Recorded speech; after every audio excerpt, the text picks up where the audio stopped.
જોઈએ એવી ના મળે. આપણને એવું લાગે કે બોસ આ મેં ડિઝાઇન કર્યું હતું પણ મજા ના આવી યાર, 2-5 વર્ષમાં જ ઇશ્યુ થઈ ગયો. સીપેજ છે, ડેમ્પનેસ છે, લીકેજ છે, એના બધા ઇશ્યુઝ આવે. જ્યારે એકવાર આ સ્ટાર્ટ થયું, પાણી ઓરિજિનલ સરફેસથી, એટલે કોઈ પણ વોટરપ્રૂફિંગ કરતા હોઈએ એની જે સાઈડથી પાણી આપણને આવે છે એને પોઝિટિવ કહેવાય. એટલે સમજો કે આપણે આ ટાંકીમાં બેઠા છીએ, આ ટાંકી છે એવું સમજી લઈએ.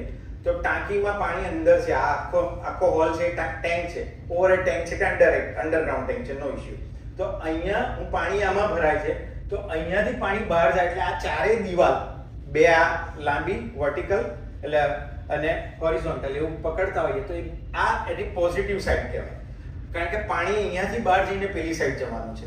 એટલે આ પોઝિટિવ સાઈડ જે પણ હોય એ પોઝિટિવ સાઈડનું વોટરપ્રૂફિંગ કયા લેવલને છે, કયા પર્પઝનું છે એ લેવલે કરીએ તો એનું રિઝલ્ટ 100% મળે.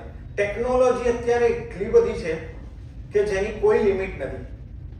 અને અગેન કેવું છે કે તમે ખાલી રિઝલ્ટ જ જોવું હોય તો તમને આજની તારીખમાં 50 વર્ષ સુધીનું વોટરપ્રૂફિંગ મળે. કોસ્ટને આ તો ટાઈમ બિંગ વાત કરતા હોય, કોસ્ટને આપણે નથી વિચારતા કોઈ કન્સેપ્ટમાં, તો 100% રિઝલ્ટ મળે. પણ ટેકનો કોમર્શિયલ એ બહુ આસ્પેક્ટ છે કે જેમ મેં તમને કહ્યું કે મને ખબર છે કે આ સાઉથ વેસ્ટની દિવાલમાંથી જ મારો ભેજ આવે, તો બાકીમાં મારે કશું જ કરવાની જરૂર નથી. આટલા પોર્શનમાં મારો આ 10 ફૂટમાં જ ભેજ આવે છે અને આ મારો 50 ફૂટનો હોલ છે, તો હું 15 ફૂટના એરિયાને બહારથી ટ્રીટ કરી કાઢું, જેવું મેં આગળની એક સ્લાઇડમાં બતાવ્યું કે બહારની વોલમાંથી મારો ઇન્ક્રીઝ થાય છે. તે 15 ફૂટ પૂરતું જ મેં યુવી સ્ટેબલ બહારથી વોટરપ્રૂફ પેઇન્ટ કર્યા અને એને ટ્રાન્સપરન્ટ કોટિંગ કરી કાઢ્યા, તો બહારથી મારું એ પાણી હું જેટ કરું ને તો અંદર ના આવે.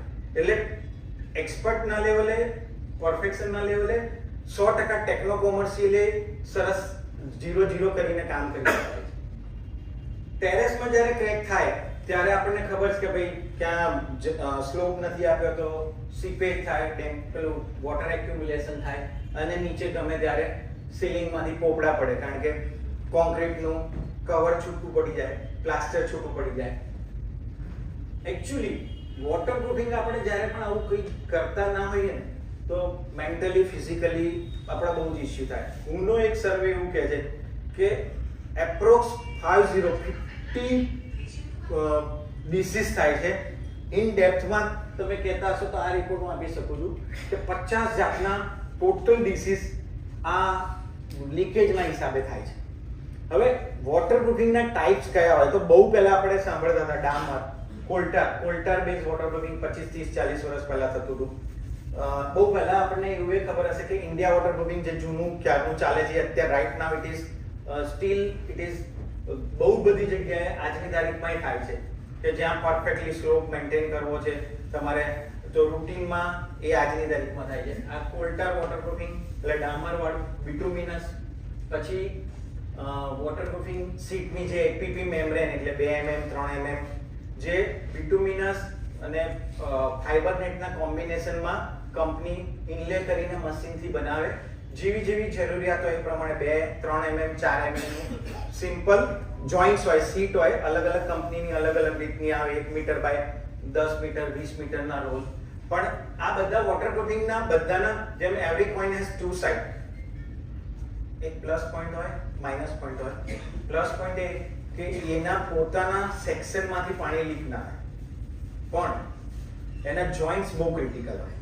એટલે જોઈન્ટ્સમાંથી લીક થાય અને જો સ્ટ્રક્ચર કોઈ પણ આર્કિટેક્ટ કે ડિઝાઇન એવી કરી હોય કે સ્ટ્રક્ચર એ આપણને એ રીતનું બનાવ્યું હોય કે જેના જોઈન્ટને મારે ટર્મિનેટ કરવા છે, તો આ કર્વેચર વાળો ભાગ બનાવ્યો હોય અને એલિવેશનમાં, તો એ કર્વેચરમાં એપીપી મેમ્બ્રેન થોડીક ટફ પડે, કારણ કે એને તમે ટોર્કન મેથડથી કરી શકો. હવે તો બહુ બધું આવી ગયું છે, હવે ડાયરેક્ટ ઇઝી ટુ એપ્લાય હોય છે, પાછળથી તમારે સ્ટીકર ખોલી કાઢવાનું, ચોંટાડી દેવાનું. પણ એનાથી વધારે બેસ્ટ આટલી પ્રેક્ટિસથી 12 વર્ષ પહેલાથી લેમ આવી ગઈ. લેમ એટલે લિક્વિડ એપ્લાઇડ મેમ્બ્રેન. એ કેવું હોય કે જેવું હું બ્રશ કરું એટલે સેમ લેવલનું બ્રશિંગ થઈ જાય. બ્રશિંગ થઈ જાય એટલે એની જે સિસ્ટમ હોય એ પ્રમાણે મેં એનું કન્ઝમ્પશન હોય કે ભાઈ 1 kg/m² આ પર્પઝ માટે કરવાનું હોય. એક કોટમાં મારો પર્પઝ ટેન્કનો છે તો ભાઈ 3 kg/m² કરવાનું થાય કે જેથી એની એક ફિલ્મ બને. એ જે પર્પઝો કરું તો એ જે કન્સેપ્ટ બને ને જે એક લેમિનેશન થાય ને એ લેમિનેશન સીમલેસ બને, એમાં જોઈન્ટ્સ ના થાય. પેલામાં જે જોઈન્ટ આવે એ જોઈન્ટમાંથી ગમે ત્યારે લીકેજ થાય, એ આમાં ના થાય, આ જોઈન્ટલેસ થાય. અને બીજો પ્લસ પોઈન્ટ એ થાય કે લેમ્પ જે આવી માર્કેટમાં 10-12 વર્ષ પહેલા, એનો પર્પઝ મેઇન આ જ હતો કે જ્યારે પણ રિપેરિંગ કરવું હોય તો પાછળનું મેન્ટેનન્સ ઈઝી થાય. પેલામાં ટોર્કનું હોય તો તમારે ભાઈ લઈને જાઓ, એને વાઇપ આઉટ કરો, કાઢો, અને કોલ્ટર અને બિટુમિનસની સીટોને કાઢવું એ બહુ જ મોટી જગલરી છે, જેને જૂનામાંથી ઉખાડવું ને ઇટ્સ એ બહુ હેઝાર્ડસ પ્રોસેસ છે. એટલે લોજિકલી શું થાય કે લેમ્પ હોય તો મારે એનું એ જ પેચનું નાનો ડબ્બો 4 કિલોનો લઈને ગયો અને ત્યાં એને ટચિંગ કરી કાઢ્યું જે પેચ હતો, તો એ patch same as it is seamless થઈ ગયો હોય. એટલે એટલા માટે લેમ્પ ડેવલપ થઈ. લેમ્પમાં સિમેન્ટેશિયસ મટીરિયલ હોય, એપોક્સી હોય. સિમેન્ટેશિયસ જે હોય એ સિંગલ કમ્પોનન્ટ આવતા હોય, 2 કમ્પોનન્ટ હોય. સેમ લેવલે ક્રિસ્ટલાઇન મેમ્બ્રેન હોય. બહુ બધી માર્કેટમાં કંપની છે જે ક્રિસ્ટલાઇનની પાયોનિયર છે. એ ક્રિસ્ટલાઇન જે કન્સેપ્ટ છે એમાં જ્યારે પણ એને પાણી મળે, એનું સિસ્ટમ સેટ થાય, ક્રિસ્ટલ ડેવલપ થાય, જે પણ ક્રેક હોય એ ક્રેક એક લેવલની બ્રીચ થઈ જાય અને એક એક્સટેન્ટ સુધી એનું પેનિટ્રેશન થાય.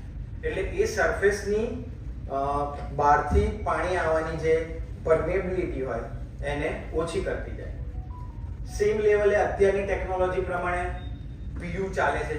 હવે અત્યારે લેટેસ્ટ ટેકનોલોજી પોલીયુરિયા આવી ગઈ કે જે માર્કેટમાં ગ્રેકો ને બધાના પંપ આવે છે, એનાથી તમે સિંગલ લેવલે જેટિંગ કરી શકો.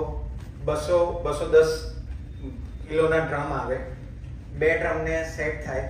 સેટ થયા પછી બંનેની ટોપ નોઝલમાંથી આગળથી સ્પ્રે થાય, જે ટેન્ટેટિવ 140-160 ડિગ્રી ટેમ્પરેચરે થાય.